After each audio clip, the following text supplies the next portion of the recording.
কি রে, কোথায় গিয়েছিলি? এই একটু একটু হেঁটে এলাম। কাল রাতে আসার সময় তো ঠিক ঠাউর করতে পারিনি যে মা গঙ্গা এত কাছ থেকে বইছে। হ্যাঁ, তুই গঙ্গার পাড় অব্দি চলে গেছিলি? হ্যাঁ রে, চিনিস না জানিস না, যদি হারিয়ে যেতিস। কি যে বলো, তুমি কি আমাকে সেই ছোট্টটি ভাবো নাকি?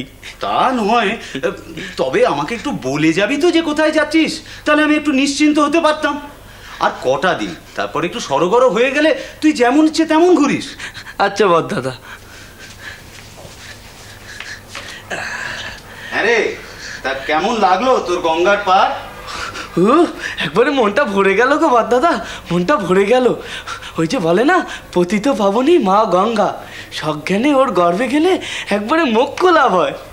আমি তা জিজ্ঞেস করিনি, আমি জিজ্ঞেস করছি যে তোর গঙ্গার পাড় কেমন লাগলো। কি নোংরা গো, একবারে হেগে মুতে যা ইচ্ছে করছে। শহরের লোকগুলো যেন কেমন তর। কেন? এই যে এত মেয়ে মদ্য সব চান করছে, তা চান করতে করতে দেবতার নাম কর, ঠাকুরের নাম কর, তাতে তো পুণ্যি হয়, তা না যত রাজ্যের গোপ্পী। মা ভগবতীর নাম বল, তার কথা ভাব। ওরে, শহরের লোকজন ওই রকমই হয়, ওদের হাতে সময় বড় কম।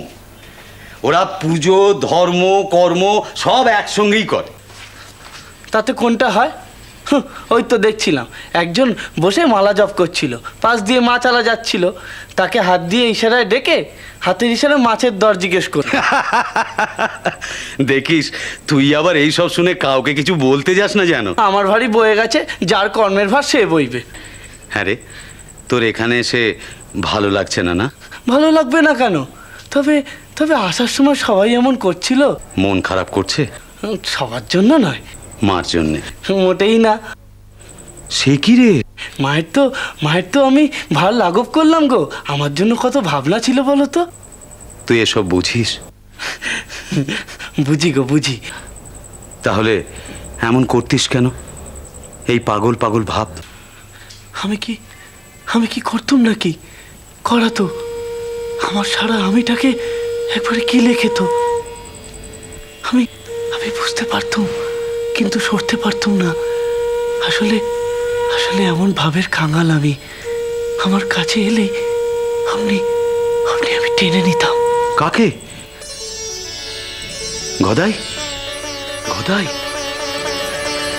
গদাই? এই গদাই? হ্যাঁ বদ দাদা, কি বলছো? কি দেখছো গো? তোকে। শোন গদাই, তুই দেশে যা করতিস, কিন্তু এখানেও যদি তুই এমন ধারায় চলিস, তাহলে আমি বড় বিপদে পড়ে যাবো রে গদাই। শোন, তোর শরীরে যদি কোনো ব্যামো ব্যাধি তুই বুঝিস, তাহলে তুই আমাকে বল। এখানে অনেক বড় বড় ডাক্তার বদ্যি পাওয়া যাবে, তারা তো ঠিক মতো চিকিৎসা করে তোকে সারিয়ে তুলবে। তুই আমার সঙ্গে ঠিক মতো সায়ে চায় চল। আমার কি করতে হবে বলো?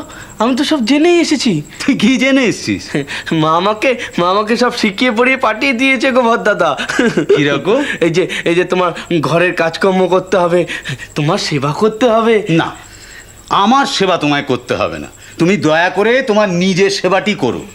হ্যাঁ রে, তুই কি আমার কাজের লোক যে তুই আমার সেবা করবি? ওই হলো। হ্যাঁ, একদম বোকা বোকা কথা বলবি না। শোন, এখানে আমরা দুজনে মিলে একসঙ্গে কাজ করব।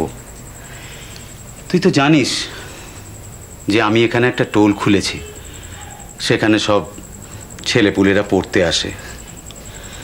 আগে গুটি কয়েক আসতো, কিন্তু এখন সে সংখ্যাটা অনেক বেড়েছে। তা সব কাজ তো আমি একা হাতে সামলাতে পারবো না রে। তোকে অনেক কাজ করতে হবে। তুই ছেলেদের কাছ থেকে মাইনে নিবি, তারপর টাকা কড়ির হিসেব রাখবি। ও বদ দাদা, ও টাকা করে হিসাব তুমি রেখো, আমি রাখতে পারবো না। আমি বরং অন্য কাজ করব। অন্য কি কাজ তুই করবি? ছাত্র পড়াবি? পড়াবো আমি? হ্যাঁ, পড়াবি। একদিন তুইও পড়াবি। আমি কি পড়াবো গো? আমি কি কিছু জানি না কি ছাই? জেনে নিবি, শিখে নিবি। শোন গদাই, আমি অনেক ভেবেচিন্তে তোকে কলকাতায় নিয়ে এসেছি। আমাদের বাবা ছিলেন শাস্ত্রজ্ঞ, সুপণ্ডিত। বাবার কথা তোর মনে পড়ে? হ্যাঁ। সেই বাবার ছেলে হয়ে তুই কামার পুকুরে পড়ে থেকে নিজের জীবনটাকে শেষ করে দিবি, এ আমি হতে দেব না। গদাই, এখানে তুই অন্য ছেলেদের সঙ্গে প্রথমে টোলে পাঠ নিবি। যে পড়া তুই গ্রামে শেষ করতে পারিসনি, তা আমি তোকে এখানে পড়িয়ে নেব। আবার সেই শুভঙ্করী দাদা? হ্যাঁ, তাই। অতি জলের মতো সোজারে। তারপর তুই চতুষ্পাঠী শেষ করবি। এখানে আমি তোকে ন্যায়শাস্ত্র পড়ার ব্যবস্থা করে দেব। দেখবি, শাস্ত্রের একটা অলংকার যদি জুটিয়ে নিতে পারিস, তাহলে রোজগারের বাঁধ ভেঙে যাবে রে। গদাই, তোকে মানুষ হতে হবে, তোকে সংসারের হাল ধরতে হবে। বোঝার চেষ্টা কর যে আমারও বয়স হচ্ছে। তারপর লেখাপড়ার সঙ্গে সঙ্গে যদি ধর্ম সাধনা করতে ইচ্ছে হয়, তখন দেখবি কেউ তোকে বাধা দেবে না।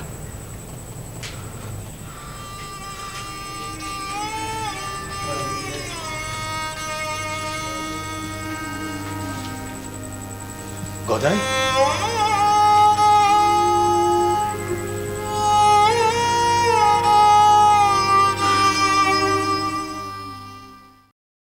আচ্ছা গদাধর, তুমি তো ব্রাহ্মণ সন্তান, উপবীত ধারণ করেছ। এই শাস্ত্রের বিধান সম্পর্কে তোমার মতামত কি?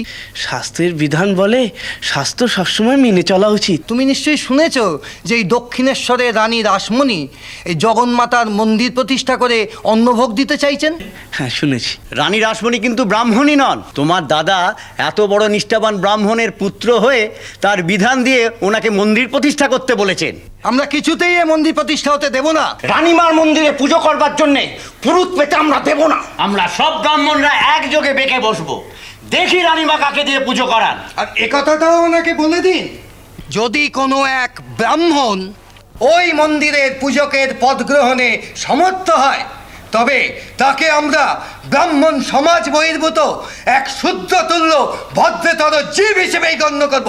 বরদাদা, আমাদের আমাদের কি হবে? শ্রীরাম